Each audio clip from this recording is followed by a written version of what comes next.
सभी उपस्थित माता पिता भाई बहन, आप सबों को आज के इस प्रभु भोज इस स्थापना पर्व में आप सबों का हार्दिक स्वागत है। आज हम लोग कई तरह के भोज खाते हैं, लेकिन प्रभु यीशु मसीह आज हम सबों के लिए ऐसा भोज का स्थापना किया है जो आज शरीर के लिए नहीं पर आत्मा के लिए है।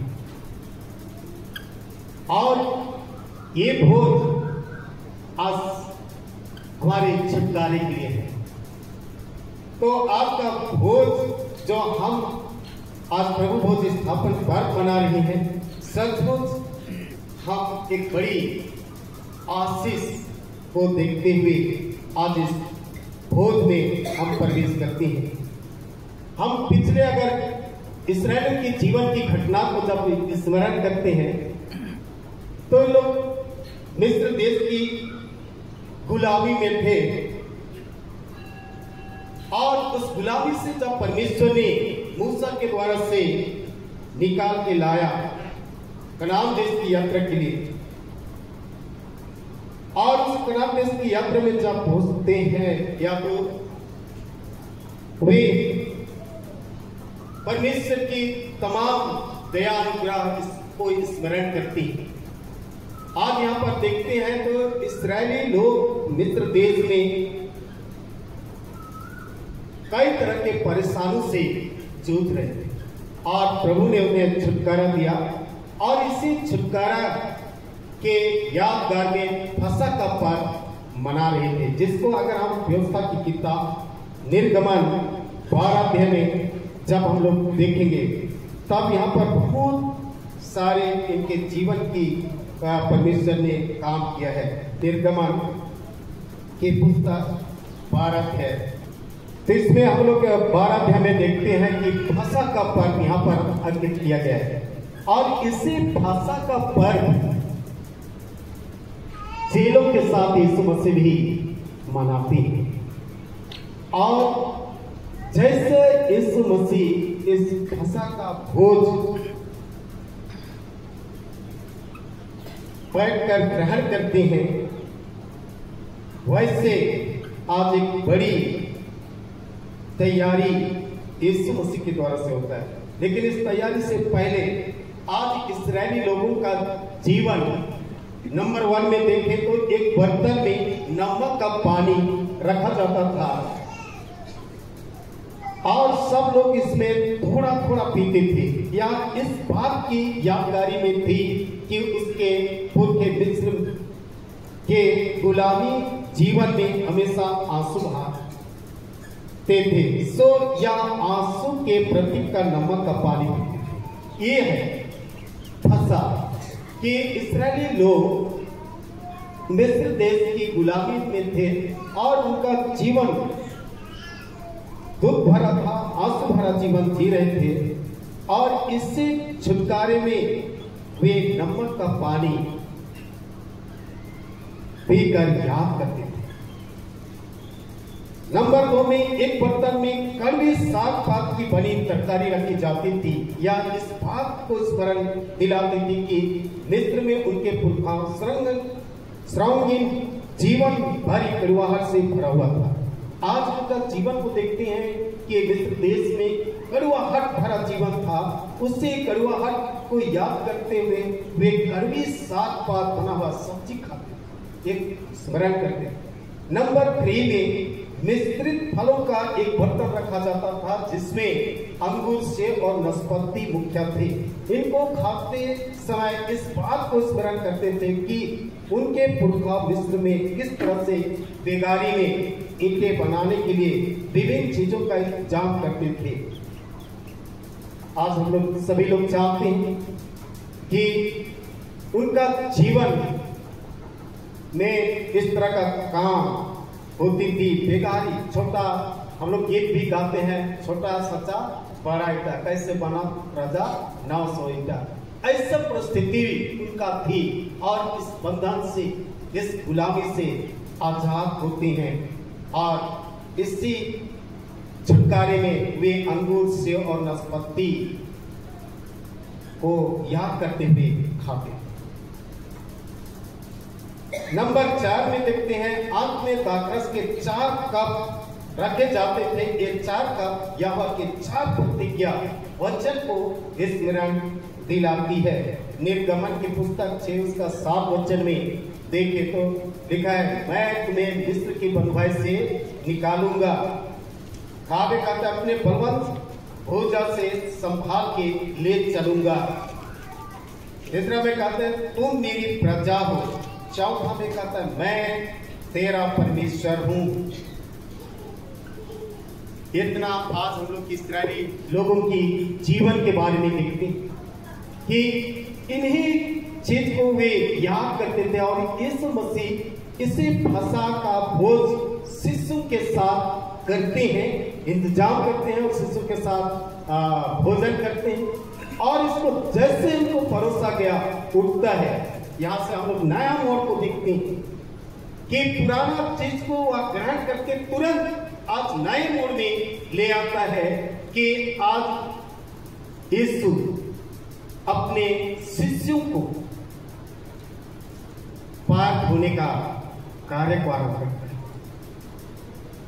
उस जमाने में कहा जाता है कि जितने भी अमीर लोग रहते थे वे अपने नौकरों को ही आदेश देते थे कि पैर धोने का सिस्टम वही नौकरों के द्वारा से, नौकर चाकर के द्वारा से कराते थे। लेकिन यहाँ पर सिस्टम कुछ और हो जाता है कि यीशु मसीह एक राजा या प्रभु या गुरु होकर आज अपने शिष्यों को पैर धोते हैं। यहाँ पर कोई छोटा बड़ा नहीं, सबको समानता का प्रेम को दिखाता है। यहाँ यीशु आज जैसा चेलों के साथ था, विश्वासों के साथ था, वो प्रेम को अंत तक दिखा रहा है ना, अंत तक दिखा रहा है उस प्रेम को। देखें तो कल इस मसीह का क्रूस मृत्यु हो रही, लेकिन वो प्रेम को छोड़ने के लिए नहीं कर रहा है, पर उस प्रेम में बने रहने के लिए आज इस मसीह शिक्षा देता है। बहुत सारे ऐसे परिवार में भी बुजुर्ग माता पिता जब परिवार से अलग होना चाहते हैं तो उससे पहले अपने बच्चों को, अपने नाती पोतों को शिक्षा दे के जाते हैं कि अच्छा से रहना है ना। ये अंतिम जो उनका शिक्षा है हमारे जीवन में क्या होता है, प्रभावशाली होता है। यीशु मसीह भी इस अंतिम समय में उसको क्रूस मृत्यु होना है, उसको जान रहा है और यहूदा इस्करियोती उसको पकड़ाएगा। वो सारी चीज को जानते हुए भी आज यहाँ पर प्रेम को दिखा रहेगा और अपने चेलों का पार होता है और नमूना प्रकट कर रहा है कि जैसा मैंने तुझसे प्रेम किया है, जैसा मैंने आपका पार धोया है, उससे तुम भी एक दूसरे को धोना, एक दूसरे की ऐसे ही करना। आज हमारे माता बहन लोग भी मेहमान आते हैं, गेस्ट आते हैं, क्या करते हैं, पैर धोते हैं ना। ये नमूना आज हमारे लिए दे गया है। एक तरफ से यहाँ पर हम लोग एक शुद्धिकरण को देखते हैं, जिसको अगर हम यूहन्ना रचित सुसमाचार 3 उसका 5 को पढ़ेंगे तो पाएंगे जल और आत्मा के बारे में। यूहन्ना रचित सुसमाचार 3 उसका 5। यीशु ने उत्तर दिया, मैं तुझसे सच सच कहता हूँ, जब तक कोई मनुष्य जल और आत्मा से ना जन्मे तो वह परमेश्वर के राज्य में प्रवेश नहीं कर सकता। Thank you. क्या बोला गया है, मैं तुझसे सच सच कहता हूँ, जब तक जल और आत्मा से ना जन्मे वह परमेश्वर के राज्य के प्रवेश नहीं कर सकता है। आज हम पर जल और आत्मा, आज यही शिक्षा इस मसीह दे रहा है कि आज आपको हमें एक तरफ से शारीरिक शुद्धिकरण, साथ में हमारा आत्मिक शुद्धिकरण है ना। आज आत्मा की शुद्धिकरण जो प्रभु यीशु मसीह के देह लहू के द्वारा से हमें क्या करता है, शुद्ध करता है। जिसको पहला यूहन्ना उसका पहला अध्याय उसका 7-8 वचन में क्या लिखता है, बहुतों की पाप मोचन के निमित्त, बहुतों के पापों को शुद्ध करने के निमित्त लहू बहाया है। बहुतों की पापों को धोने के लिए यीशु का लहू आज बहा है। यहाँ पर आज वहां पर जल को देखें कि आज कैसे यीशु मसीह उनकी स्तुति करता है, और उसको आत्मिक जीवन में हम देखें तो यीशु मसीह अपने लहू के द्वारा से हमें क्या करता है, शुद्ध और पवित्र करता है। आज यहाँ पर हमारे जीवन के लिए एक आत्मिक जीवन के लिए शुद्धिकरण की जरूरत है। शारीरिक रीति से तो हम लोग शुद्धिकरण होते हैं, लेकिन आत्मिक रूप से भी हमारे जीवन में शुद्ध होने की आवश्यकता है, जिसको आज हम भिन्न वचन के द्वारा से आज हमें प्रभु यीशु मसीह अवगत कराता है। यहाँ पर हम लोग पत्रस देखते हैं कि वह धोना नहीं चाहता है ना, वो धोना नहीं चाह रहा था। तो यीशु मसीह क्या बोलता है, यदि मैं आपका पैर ना धो तो आपका मेरे साथ कोई साझा नहीं है, आपसे मेरा कोई संबंध नहीं है। तो मसीह में प्यारो, आज हम इस जगत के जीवन में आज यीशु मसीह से प्रेम नहीं करेंगे तो हम जीवन नहीं पाएंगे। यदि आज हम बोले कि हमारे जीवन में कोई पाप नहीं है, हम सबके सब धर्मी हैं, ऐसा भी नहीं है। बाइबल हमें क्या बतलाता है, सबने पाप किया है और परमेश्वर के महिमा से क्या हो गए, रहित हो गए, मतलब अलग है। लेकिन यीशु मसीह के क्रूस मृत्यु और उसके लहू के द्वारा से हम प्रभु के पास आते हैं। इसलिए याकूब 4:10 में क्या लिखा है, अपने आप को दीन बना तो तुझे शिरोमणि ठहराऊं, है ना। सब लोग शिरोमणि बनना चाहते कि नहीं, ऊंचे स्थान पर विराजमान होना चाहते कि नहीं चाहते, चाहते हैं ना। तो आप हमें क्या बनना है, क्या बनना है, दीन बनना है, दीन नम्र बनना है, तभी हम शिरोमणि। जैसा यीशु मसीह ने गुरु प्रभु राजा मसीहा होकर आज चेलों का पांव धोए, आज आपको हमें भी यहाँ दीनता और नम्रता को दिखाता है, और अपने आप को क्या करना है, शुद्ध और पवित्र करना है। क्योंकि मत्ती 5:3 में लिखा है, धन्य हुए हैं जिनके मन शुद्ध है, वे परमेश्वर के राज को देखेंगे, है ना। आज हमें क्या बनना है, मन की दीनता, परमेश्वर का राज में प्रवेश करना है तो हमें क्या बनना है, दीनता नम्रता का जीवन व्यतीत करना है। अगर इस तरह का अगर हमारा मन आज दीन और नम्र नहीं है, कितने भी बाइबल पढ़ेंगे, कितनों भी आज हम प्रार्थना करेंगे, जब तक दीन नहीं बनेंगे हम परमेश्वर के राज के वारिस नहीं। क्योंकि आज हमें बाइबल हमेशा दीन और नम्र बनने के लिए सिखाता है। नीति वचन की पुस्तक 28 उसका 28, जब दुष्ट लोग प्रबल होते हैं तब तो मनुष्य टूटने नहीं देते, परंतु जब वे नष्ट हो जाते हैं तब धर्मी उन्नति करते हैं। Thank you.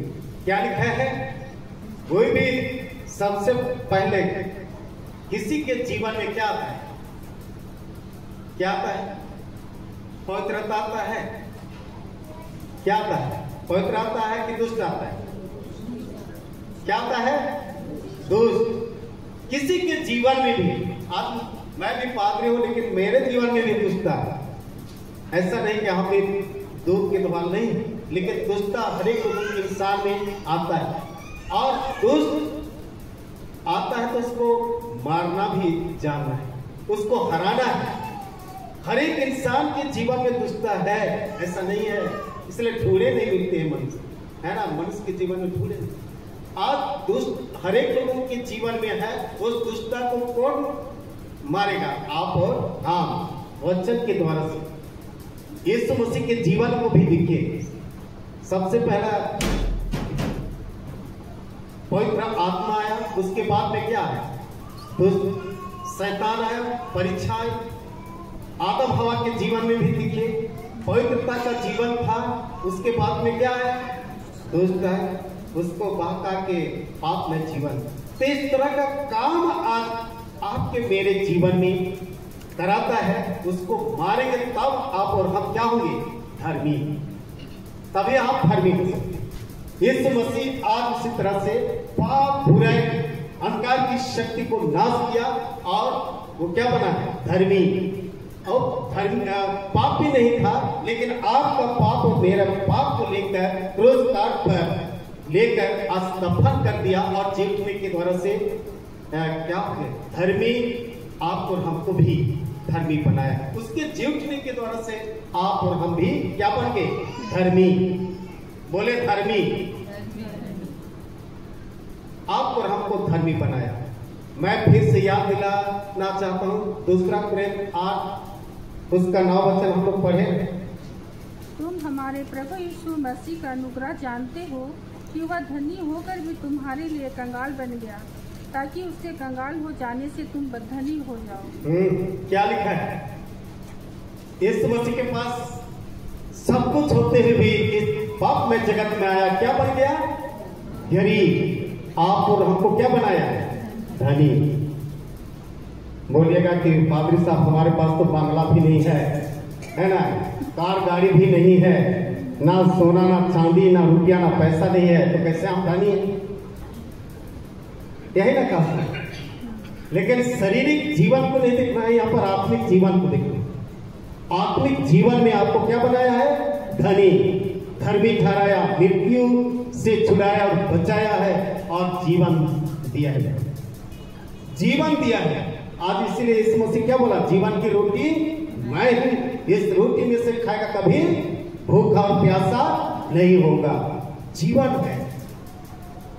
आज आप पर हमको जीवन दिया है, इसलिए आज इस मसीह के पास जीवन है, उस जीवन के पास आना है। जब हम उसके पास आते हैं तो हम लोग एक वचन पढ़े थे इब्रानी 7:25 ना, किसी को याद है?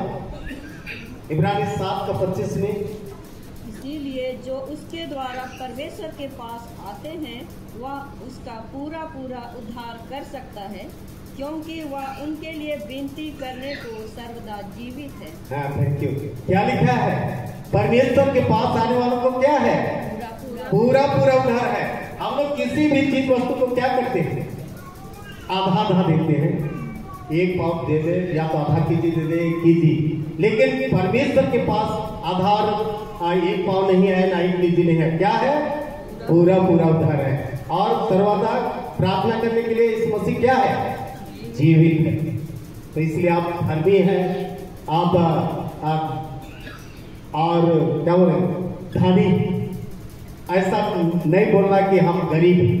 यीशु मसीह में एक दिन माँ बोली थी, आपके माँ क्या बोले थे? हम शरीर में बूढ़े हैं लेकिन आत्मा में जवान है। आत्मा कोई बुढ़ाता नहीं है, समझे? आत्मा नहीं बुढ़ाता है, खत्म भी नहीं होगा, नाश भी नहीं होगा। आज आत्मा आज कभी बुढ़ाता भी नहीं है।